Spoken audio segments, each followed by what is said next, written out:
What's up, guys? Welcome back to another episode of the Trout Wrangler Podcast. I'm your host, Ryan Garrity. Got a really cool episode today. Coming out of Mexico. Really cool lodge and setup they got going over there. Super good permit destination. I'd say one of the best in the country. But before we get into all that, want to thank the show partners: Free Fly Apparel, Trout Routes, Yeti Coolers, Cordina Eyewear, and Loon Outdoors. Without further ado, we have Chase from Xcalak on the fly. I honestly have no idea how to pronounce it. I asked some of my Spanish coworkers how I pronounce it. Some said Xcalak. Some people say Ishkalak. Um, I have no idea. So I am going. That's going to be the first thing I ask is how I actually pronounce it. Been to Cancun and I've seen it on signs, and ever since then I have been super curious about how it is pronounced. Honestly, but without further ado, Chase with, I'm just gonna say, Xcalak on the fly. After what my Spanish coworkers told me. So let's go. Guys, like I said in the intro, we do have an interview today. Really cool guest. Honestly, really cool place. Some people have probably been down and around. If you've been to Cancun, I think you've been around that area. But I'll kick it over to you to let you introduce yourself a little bit, Chase, and tell everybody what you guys got going on down there. How's it going, man? And Ryan, I appreciate you. Thanks for letting me join you here today. Yeah, so I'm Chase Looney, and I'm the owner of Xcalak on the Fly. We are down here right on the Mexico-Belize border, so about 5.5 hours south of Cancun, and about 3 hours south of Tulum, more or less. It's a really cool fisheries down here. Very laid back atmosphere, very small community, more or less. There's about 350 to 400 people living in the town. So it's Oh, that's cool. kind of a really beachy Caribbean type vibe to it. Not a lot going on at night, mostly based off of the sunrise, sunset time frame. And yeah, just a really cool spot. Heck yeah, dude. So how did Ishkalak on the Fly kind of come about, and like what inspired you to create a lodge down there in one of Mexico's honestly most remote fly fishing destinations? Yeah, so just really kind of spending the last 15 years kind of guiding around and up in Alaska and spending my winters traveling down here in the Caribbean from Honduras, Belize, Mexico, kind of this Caribbean coastline, chasing bonefish, tarpon, permit, and yeah, kind of more or less for myself, just with our Alaska fisheries kind of getting a little bit shorter in length of our season as our king salmon population started to kind of deplete up there. Just kind of started to look elsewhere for, another cool spot in the world to kind of spread out a little bit more and diversify and kind of open up a fisheries in the wintertime for myself to go partake in. And so, yeah, I spent some time traveling up and down the coastline here and found myself in Ishkalak. And really, what kind of led me and kind of convinced me that Ishkalak was kind of the spot for myself was just the amount of permit and just the fisheries here for sure, and the people that are associated with it. Just like genuinely awesome community, great group of folks and guides and staff that we have here that are just based Ooh, off of the may freeze up a community. little bit. And yeah, just the amount of permit, man, it was just insane.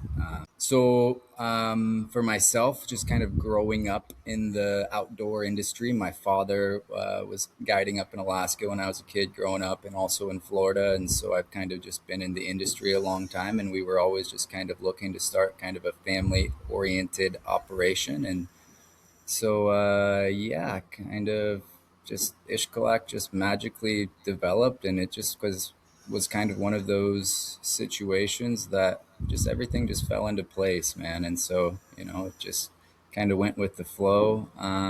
But yeah, we're just trying to make the location like it's a location built by fishermen for fishermen type mentality. So my father and I, we love fishing, love the outdoors, and yeah, want guests to come down and have a really quality experience too. And we try Yeah. to do our best to make sure that everyone kind of achieves that. Yeah, I just saw you had Hunter Levine and the Drifter Club down there. Mm-hmm. Super good dude. Super good dudes for sure. No, Hunter, Chase, the whole Drifters crew, those guys are a great group of guys, and they have a lot of fun energy and stoke to them when they come down for Oh sure. yeah. Yeah. Dude, I think like everything Hunter does is just he's awesome. He Oh yeah. he's just got it dialed. It's pretty Oh cool. yeah. No man, they're a great group of guys for sure. Always an absolute blast to have down here and just talk to for sure, man. They got a lot of good energy going on.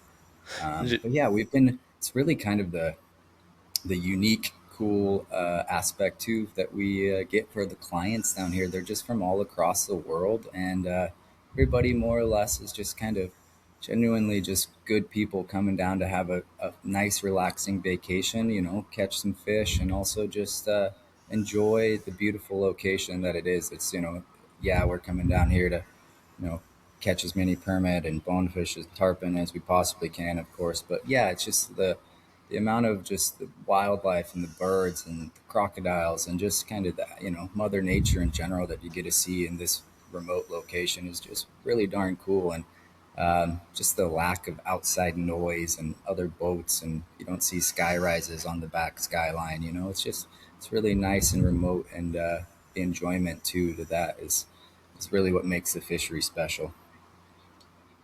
Dude, like that's something I think a lot of people don't realize is like there are parts of Mexico where there's not high rises. Like Totally. everybody thinks of like Mexico, they think Mexico City and stuff like that. But and like Cancun, obviously, but it's like nah, there are outlying areas that are like just little fishing towns that still have a decent little vibe to them. And honestly, I'd rather go to one of those like 9 times out of 10 than go to one of those big booming metropolises around there. Yeah, Just like definitely. I'm kind of past the whole time of my life where it's like I want to go and raise a little hell. I just want to go Oh yeah. catch fish and drink a few beers. Yeah, yeah, nothing wrong with raising a little hell too. I just more nowadays I really appreciate the locations that do have that peace and quiet and Yeah. are a little bit more off the beaten path. Usually those places are a little harder to get to, take a little bit longer in time. Don't just have a direct flight right into them type situation. But usually that little bit of extra travels most of the time Oh yeah. worth the extra effort. Just so where do your guests usually like fly into when they're going down there? So originally it was Cancun in the beginning, maybe 5, 6 years ago. And then about 2.5 years ago, we got the Tulum International Airport. So, which has been awesome. It's actually on the south side of Tulum, which is closer to Xcalak here. So it's actually about a 2 hour and 45 minute to 3.5 hour drive, depending on traffic type situation. Drive down from Tulum, so it really cuts down that drive. And Tulum it's a beautiful airport. It's pretty small too overall in size, so it doesn't quite have the crazy lines coming in and out like Cancun does at times, Yeah. especially from spring break time. So yeah, Tulum's been an awesome addition for guests to travel and get down here at a quicker time frame. Yeah, dude. That I mean, getting out of we went down. I think Christmas time. I want to say it was like Mhm. 2.5, 3 years ago, dude. And getting through customs like on that side in Cancun was a pain, Oh dude. man, it can be brutal for sure. Dude, Brutal. yeah, it was. Sometimes I've been there and like they didn't have uh, any room for any new planes to park. So basically, the plane's just sitting on the runway for 2 hours. You're sitting there, and eventually they end up bringing buses out to the runway and bussing you off the runway into the terminal, and it's just a Oh, crap show. So nobody likes that to start your trip, more or less. So However much so, Cancun is an option. Sometimes flights, more or less, are easier to get folks in and out of there. So we do have some guests still going in and out of Cancun, but a majority are Tulum now.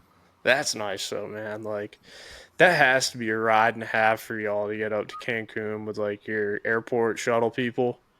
That Oh has yeah, to be a sucky ride, dude. Like driving on those roads, or dude, that was frightening sometimes. hmm hmm yeah. These roads are they're quite an adventure, for Oh sure. yeah, dude. But dude, like off the record, you said you guided in Alaska too, Yeah, yeah. So dude. that's That has to be two completely different, like what you're doing now and then what you're doing then. Dude, holy yeah, cow. sure. Yeah, definitely. My summers spent up there, and most of the winter time spent down here, of course. So yeah, two opposite sides of the world. But yeah, I spent a lot of time and grew up for a majority of my life up there in Alaska. So yeah, I always kind of really loved that fisheries and especially those summer months. But I would say now that yeah, permit fishing and this Caribbean flats fishing is definitely my favorite. Oh, I bet, dude. I bet, and you get to see the sun while you're while you're down there. And for sure, no complaints there. Yeah, but what's the story behind Casa Paraiso and how it became like the heart of your guys' fly fishing operation?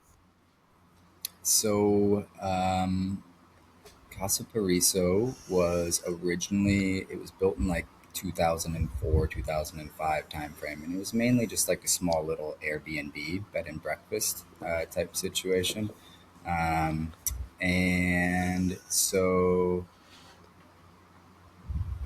one of the fishing guides that I fished with when I first came down here, his friend was actually working here at the time, and his friend had told him that the place was going to be coming up for sale. It wasn't like listed or anything, but that the owner was looking to sell it. And so I was down here in April for a couple weeks, and when I had left, I was talking to the fishing guide about, hey, let me know if you see anything that comes up that's available. And um, yeah, shoot me a message. And so one day I was, on a guided trip. I was guiding some clients in Alaska, and I looked at my phone, and here's this WhatsApp message, and hey man, you gotta come check out this place. So like I had a week gap around 4th of July time frame, like the first week in July. So I flew down and checked out Casa Paraiso, and man, it was kind of one of those things like love at first sight, where just like it Yeah, was just a beautiful time frame in July. It was like no wind. It's got a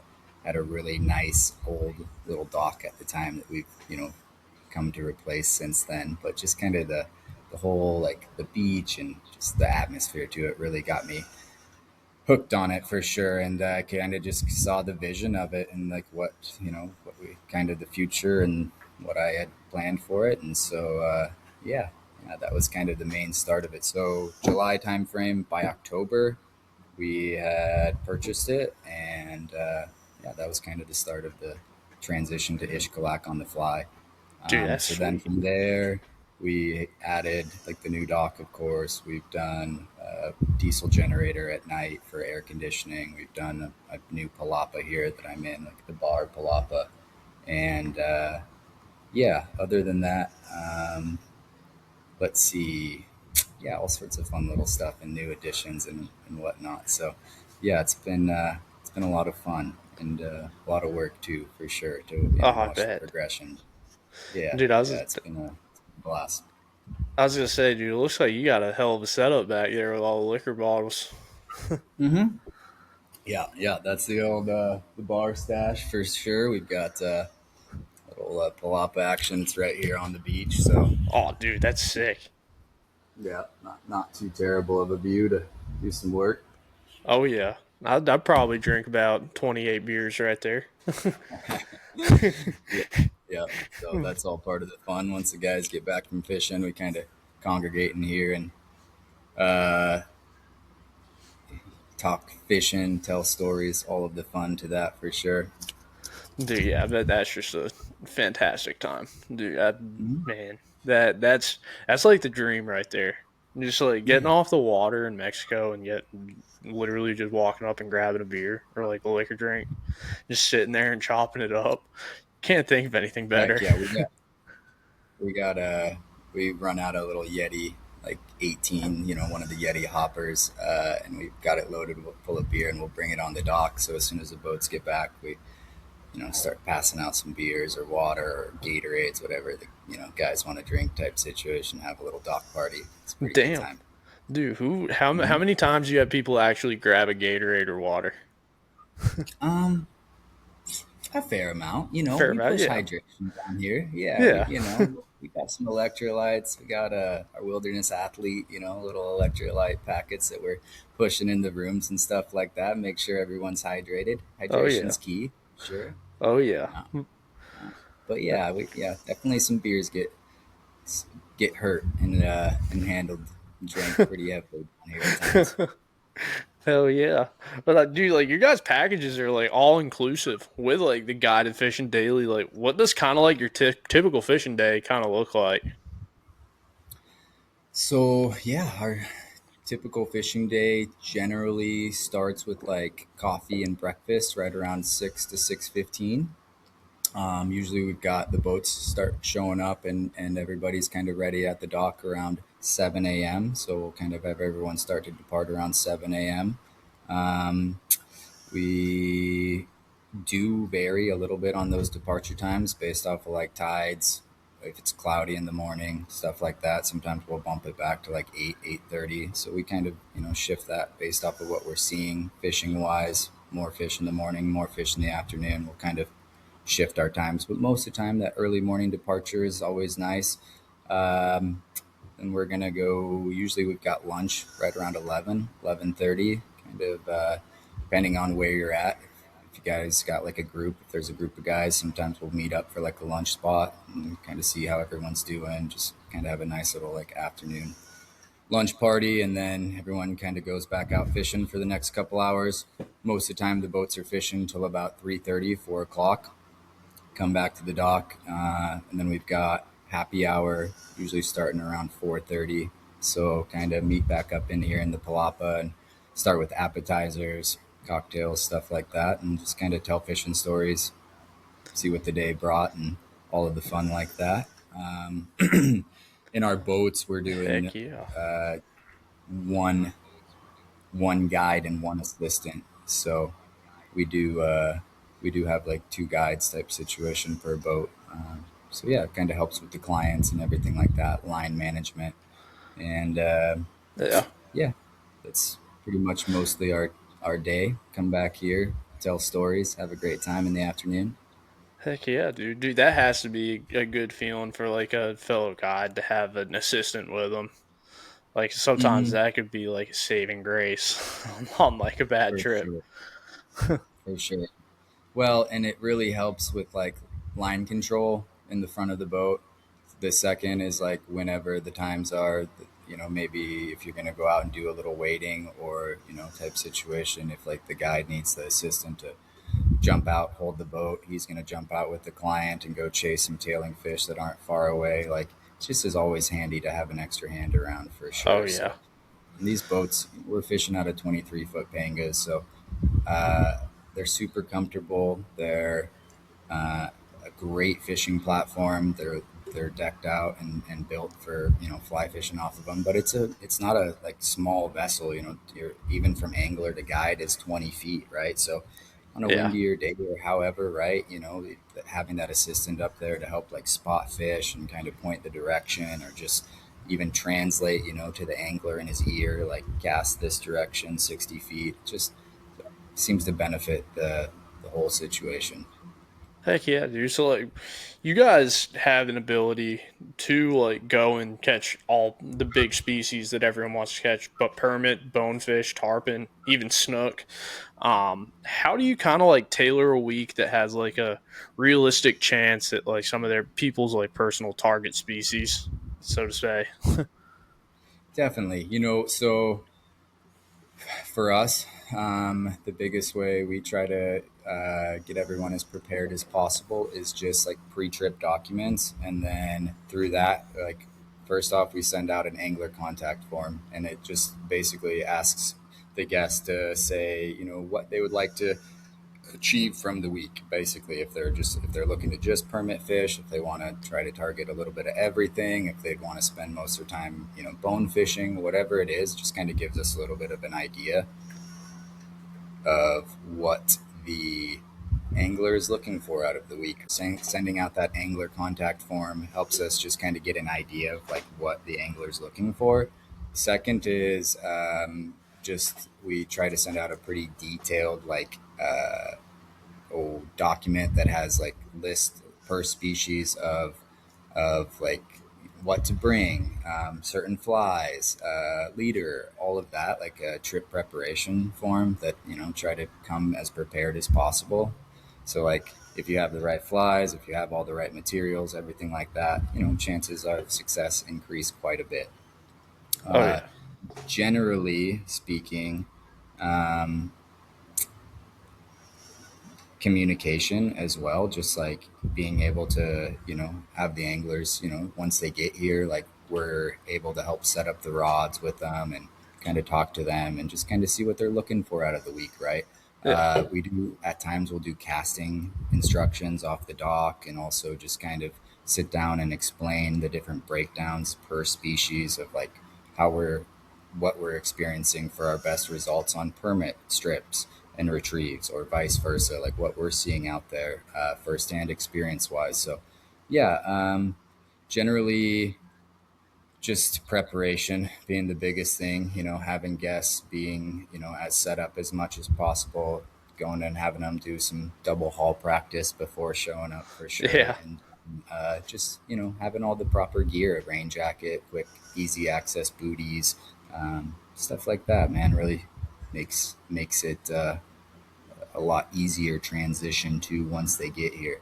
The guides are really good too, of like asking the guests when they get in the boat daily, like, what would you like to do? Kind of what's the plan for the day? And if we have, like anybody that wants to do a specific target or like specific species, we're myself and the guides are obviously like communicating at night and like coming Yeah. up with different game plans for the day for, the groups and the guests. And so, yeah, we're always trying to adjust and just make everyone's trip as fun as possible for sure.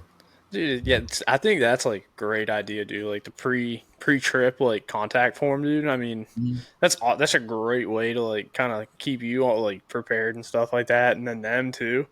Like, have Yeah. you ever had anybody show up just like completely ill prepared?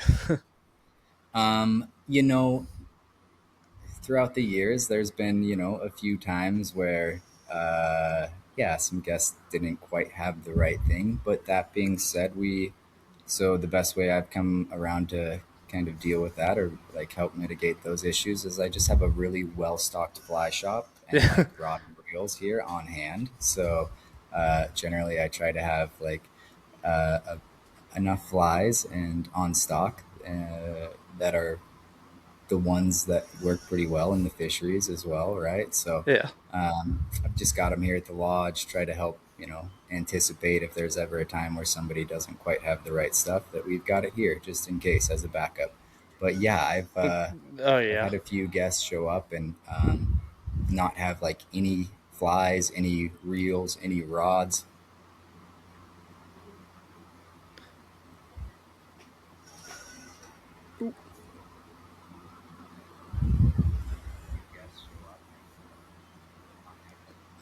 Yeah, sorry. I've had You're some good. guests show up not have any rods, any reels, any flies, like, and I'll just, give them all my stuff, and literally they'll go out and catch like a grand slam and just come back and crush it, right? And just it's just awesome. So just kind of, yeah, I've totally had guests show up ill prepared whatsoever and go have the best day humanly possible. Oh yeah, And so we have everything here at the lodge to make sure, like, if someone literally didn't show up with any gear whatsoever, we've got you covered. yeah. You ever have anyone show up with like a 4-weight trout rod? No, I had That's a good. time or two. Some guests have asked to bring like a switch rod or like a spay rod type Yeah, thing. But yeah, we try not to do anything quite silly like that. dude, that'd be wild. A spay rod off of a Mm. panga. That'd be Yeah, dude. I bet that would have been nuts. yeah, no doubt. The guide probably would have not even known what to do. It's like I've never Trying to seen chase one it. of these. It's like a light. It's like seeing a lightsaber firsthand. Mhm. Definitely. Dude, so like, you guys offer both skiff and wade opportunities. Like, how do you decide when to wade and like when to just chase solely from the panga? Yeah, so that's a great question. So usually it's kind of like based off each species, you know. So most of the time our tarpon aren't usually in zones that we're like waiting for them. So Yeah, generally tarpon are going to be mostly from the boat, you know, from the panga type fisheries. Our bonefish, we do have some areas and locations that we do some wading for them, like shallower flats and areas like that.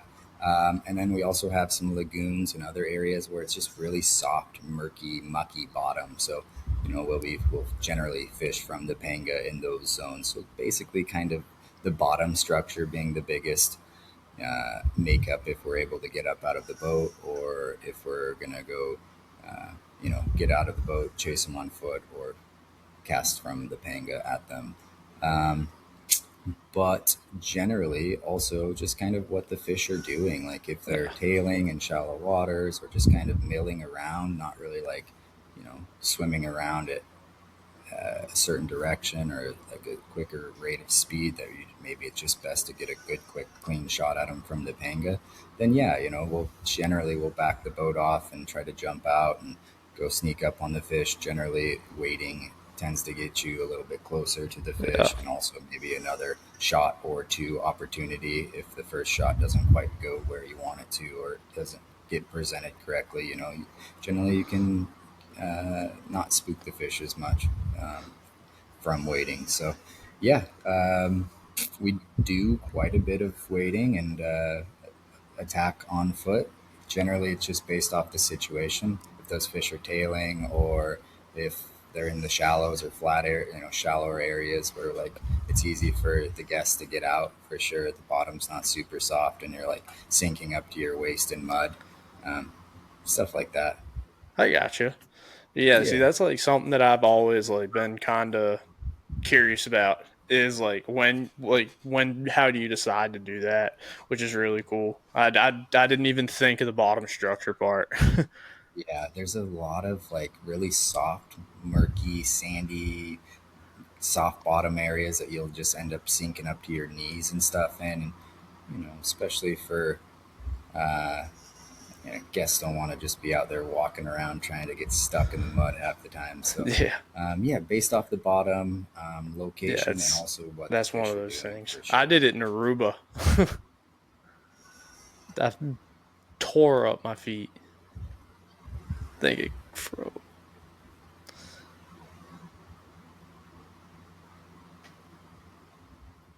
There, it's back. Yeah. It's all Oh, good. the joys of Wi-Fi in the jungle. It's all good.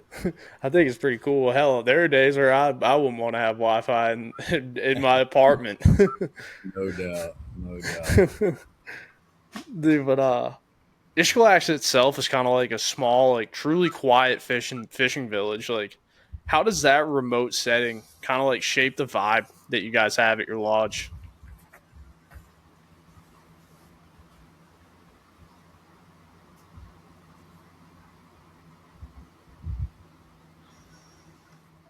Xcalak itself is kind of like a small, quiet fishing village on Mexico's like southern Caribbean coast. Like, how does that remote setting kind of like shape the vibe and experience at the lodge? Yeah, it's a super cool remote area, and as far as like the vibe, it's kind of just like centered around that like laid back Caribbean Yeah, atmosphere, more or less. We're we're on solar. There's no like we're off grid.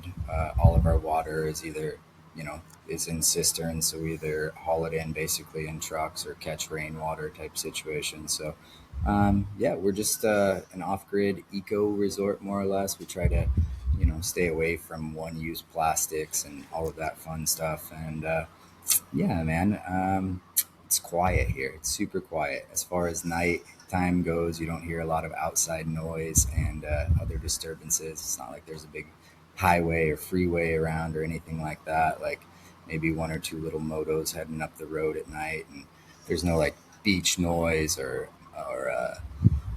boat noise or boat traffic like that. Really, the only boats you see ripping around are, gentlemen going fishing. So it's a community just based off of just ocean life and beach life in the Caribbean, and just a really quiet, just peaceful little spot in the world. And people here are just genuinely just good-hearted people, just enjoying their time, living off of the land and in this beautiful location, and enjoying the fact that they've got fly fishermen and anglers coming down here and yeah, wanting to come check out their little part of the world. That's pretty cool though too. Like, do you ever have anybody like go off the lodge to like go and eat at some place or go and like hit one of like the little divey bars in town or anything like that? Yeah, if the guests want to do like a night in town of eating at one of the little restaurants, we will do like a time where we'll go in and That's yeah, cool. bring everybody to one of the little restaurants, maybe play some soccer at the soccer field, or just go walk around town, buy some stuff at the local shops, stuff like that. So yeah, we're Dude, we're always down that to go run into town and walk around. that's super cool, dude. Because like that's something that people I feel like from the states like hardly ever see is like a small like international town like that. And like their thought of like a small town is essentially like middle of Alabama. Yeah, definitely. No, it's always a good like eye opener too, and just like an appreciation for what you got type situation. It just makes you really like appreciate type and the life that and just like this place down here is it's a beautiful spot in the world. And it's not easy living overall. It's like very challenging conditions as far as in town. Power goes out quite often, and yeah, it's got its remote factors to it, right? We've got to go just to get gas, like it's an hour drive away, and lots of the most of like the stores and everything are more of like an hour away type situation. So yeah, it's everyone really just enjoys the ocean and kind of living off the land and just kind of that like, community atmosphere too. It's a really cool spot. Dude, that's awesome though. Like I feel like like people here should be more like that too, where just like enjoy what you got, go outside, get off the Xbox or the PS5. 100%. Oh yeah, but dude, so like permit fishing. Oh, after a long day on the water, what's the ritual? Kind of, we kind of hit on this earlier. What's the ritual around dinner with like storytelling and connecting with other anglers? So usually around dinner time, 6 o'clock time frame or so, everyone kind of meets in here, and we're just like as soon as they get done finishing up dinner and dessert, we just kind of go over the plan for the next day. We've got like an angler pairing, and then we do like a tides, weather type situation up here on a little board. Let's just kind of discuss everything like that. If anyone wants to go into the lagoons or do any of the other little programs, we kind of get that all situated.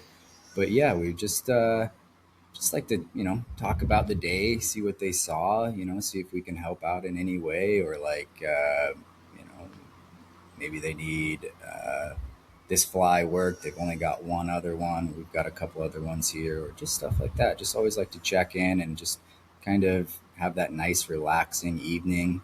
Make sure everyone's prepared for the next day. So just kind of always make sure first off we just kind of after dinner just check in with the guests, make sure everybody's like what they saw for the day, everyone's prepared for the next day. And then yeah, we generally just kind of congregate around the bar here, around the tables, and kind of tell fishing stories and hunting stories and fishing stories and life Oh heck stories, yeah, and it's pretty darn awesome. It's the unique clients and the just the people from all over the world that seem to congregate in a really cool fisheries like this has been really cool. From Europe and from South Africa and from South America and from Canada and the U.S. and just all over the world. It's really cool. kind of listening to everyone's different stories and hearing about these different spots in the world that they've all got to travel to and fish. You know, everyone has their own little different zones, and social media, and of course, you know, the internet has provided us with these access of like seeing these photos and these different spots around Yeah. the world. Most of the time, most of us haven't had the opportunity to go there, you know, and it's really cool Oh to yeah. hear stories from anglers that have fished those spots and Dude, actual yeah, it's like like in person tales of it. So yeah, and oh shit. same thing, you know, coming from Alaska and being down here, you know, guests are always super interested in hearing about Alaska stories and all of that fun. Oh yeah. Dude, like that's what's cool about like this kind of like community and industry though, is it's like most of us all hunt and fish. So it's like Hmm. you start talking fishing and then it spans off to like bow hunting and then like all that stuff, deer hunting, elk hunting and stuff like that. And it's just kind of like a really cool like round. It's literally like 1 minute you could be talking fishing, 1 minute you could be talking killing a elk with a bow. And it just makes for a super cool conversation.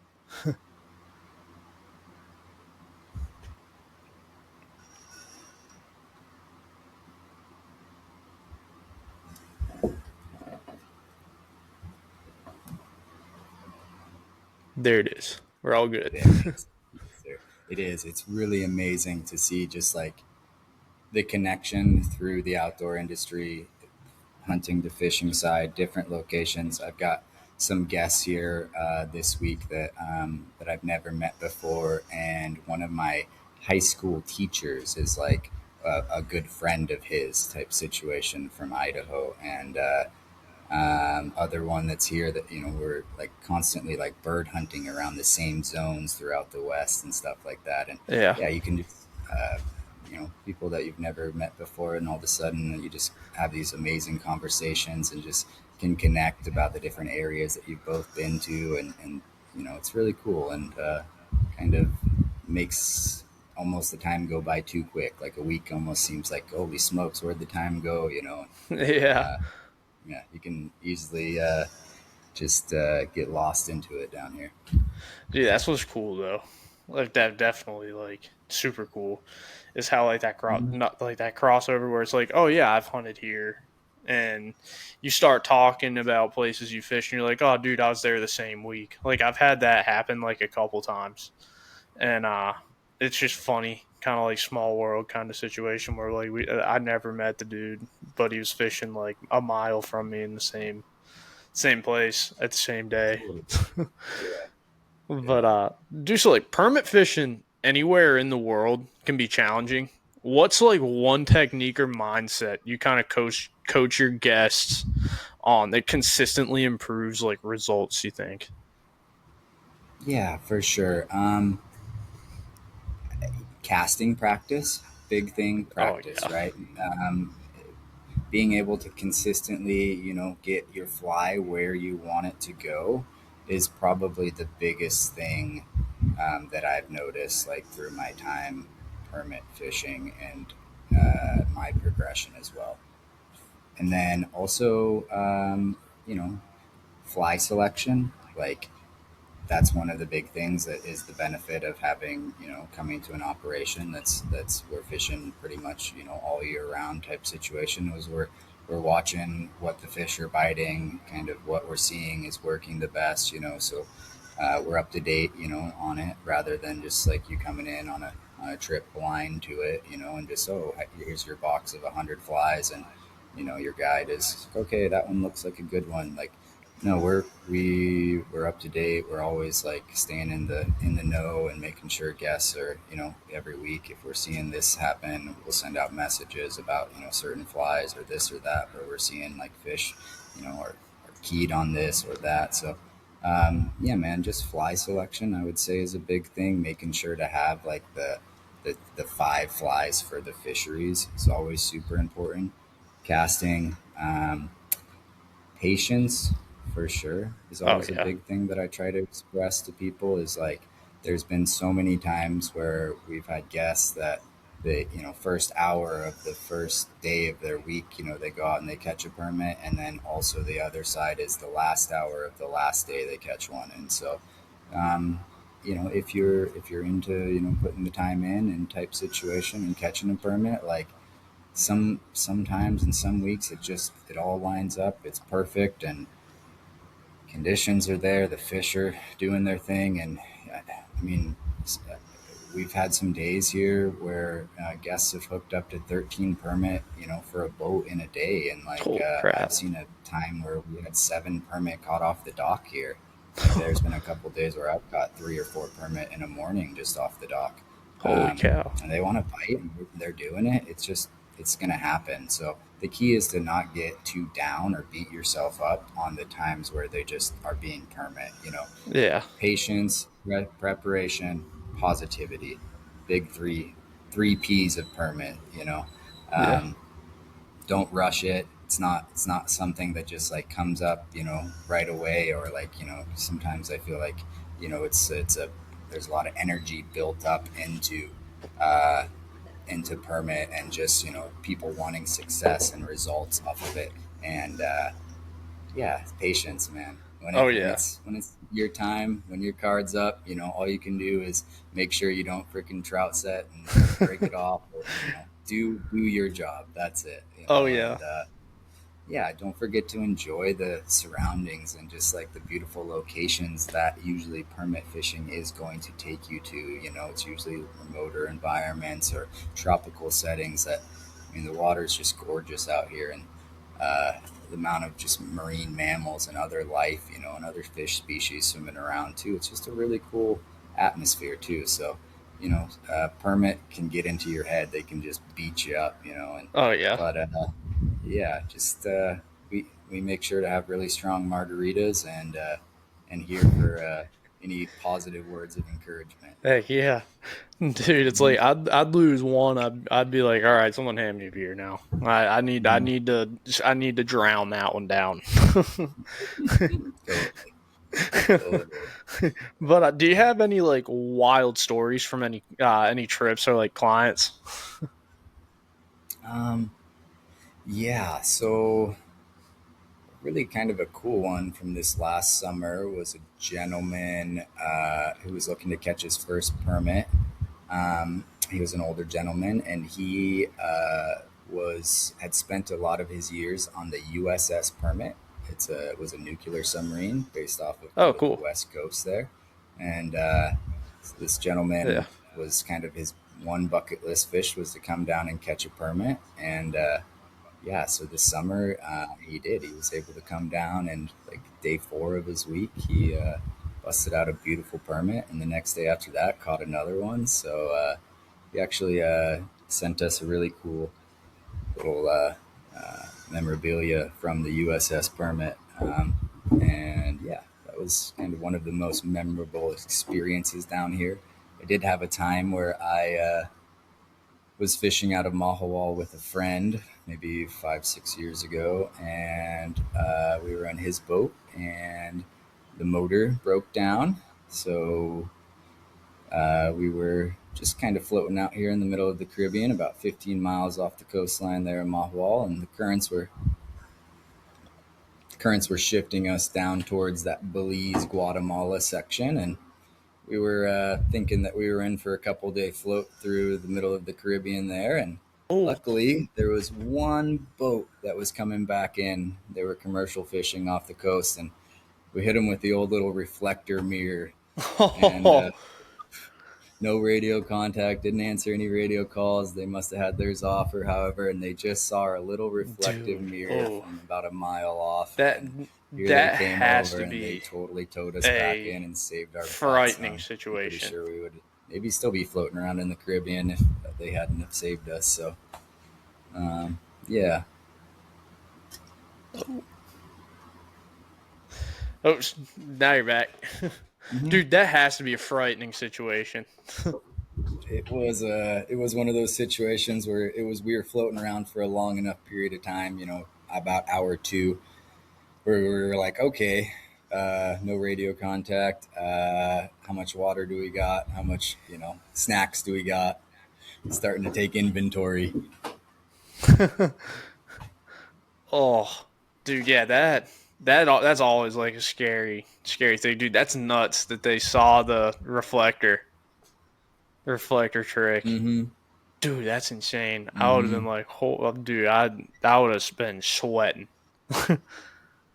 Oh yeah, it Oh, was definitely one of those things where it was like, oh crap, here we go. We're gonna be floating for a few days. damn, dude, that would have Mm. sucked. Yeah. But have you had the Yeah. opportunity to take any like professional athletes or celebrities fishing? You know, so yeah, so for us, as far as like kind of one of our local celebrities, I would say Mr. Sandflea from Holbox, Alejandro Veracruz, came down last year and Oh, cool. spent a week just like hanging out with us at the lodge, hanging out with the guides. Just it's a really cool, fun experience just getting to spend some time with him down here and just listening to him talk about his times at Xcalak of from 30, 40 years ago, and just basically him mentioning that Xcalak reminded him of Holbox from 30 years ago. And Yeah. yeah, he really loves it down here. And to hear, and get to spend time from such a influential figure in this fisheries down here along this coastline, and just he's just such an amazing, awesome guy. It was a really, really fun week to get to spend with him, and I know the guides and everybody here really enjoyed the time. That's awesome. Mm-hmm. Yeah. So one of my last questions I always have is so I have a running playlist on Spotify. Mm-hmm. So I give 5 songs and then you give 5 songs for the playlist. And All right. they all go on the playlist. All right, So I like that. we can go one for one, or we can just list them off.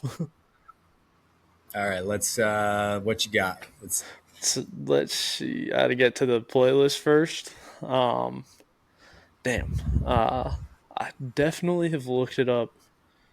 There it is. All right, got it, dude. So it's got like 600 something songs. It's a huge playlist. love uh, that. yeah, it's so. All right, my first one I had was Nelly. All right. It was All right. "Ride with Me." You know that Ride with song? me. That's a good Oh one. yeah.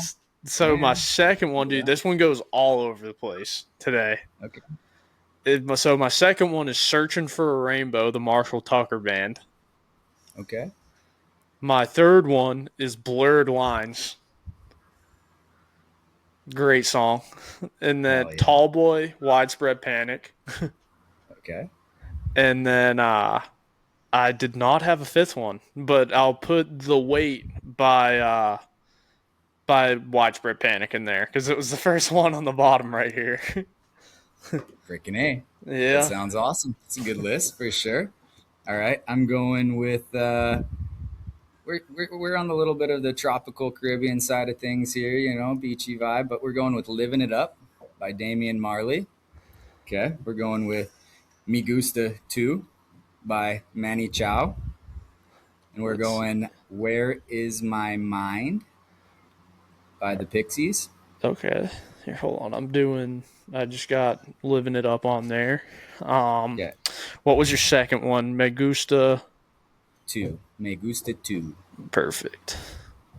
Did Bad Bunny do a version of that song? Um, I'm thinking of "Tutu Me Pregunto," I think. yeah, I think it's a different one. Yeah. And Right. then the third is Where Is My Mind by Pixies. Classic. Heck yeah. Got it. Fourth, it's going to be Three Little Birds. Got to have that Bob Marley on out there, Oh yeah. keeping it happy, keeping the vibes high on the flats. A little bit of positive Bob never hurts anybody. Never. And the last but not least is El Paso to Denver by Charlie Crockett. Charlie Crockett's the man. He's the man. There he is. Got it, dude. You were the 700th song. Freaking A, lucky number 700. Oh yeah, dude. But that's all I got for you today, man. Are there any last thanks or plugs you want to give? Oh, yeah, Ryan, just appreciate you for having me on today. And it's been a pleasure and a great time talking to you. Yeah, man, dude. Thank you for coming on, dude. It's been a blast. I had to get down there again. I love Mexico. Yeah, definitely, man. Yeah, Heck dude. yeah, But guys. big thanks to Chase. Big thanks to Chase with Xcalak on the fly for coming on the podcast today. Really cool time. Really cool to hear stories about what they do down there in Mexico and some of the people that they've had down there and their fishery inside and out. And greatly appreciate him coming on. To close out, I would like to thank the show partners, Athletic Coffee, Free Fly Apparel, Cordina Eyewear. If you would like free shipping on any of your Cordina orders, use code rise_flies CLT at checkout. That is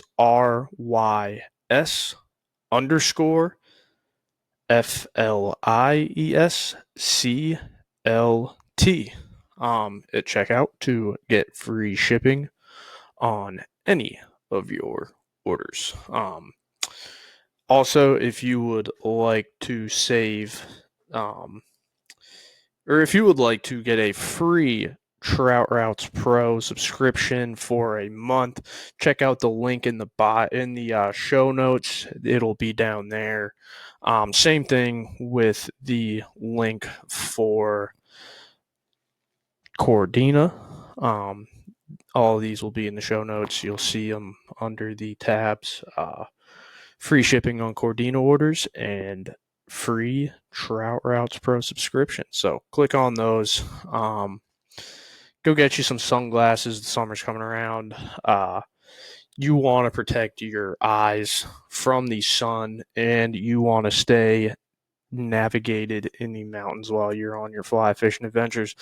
Go check out Cordina and Trout Routes and use the links in the show notes. Thank you guys for listening.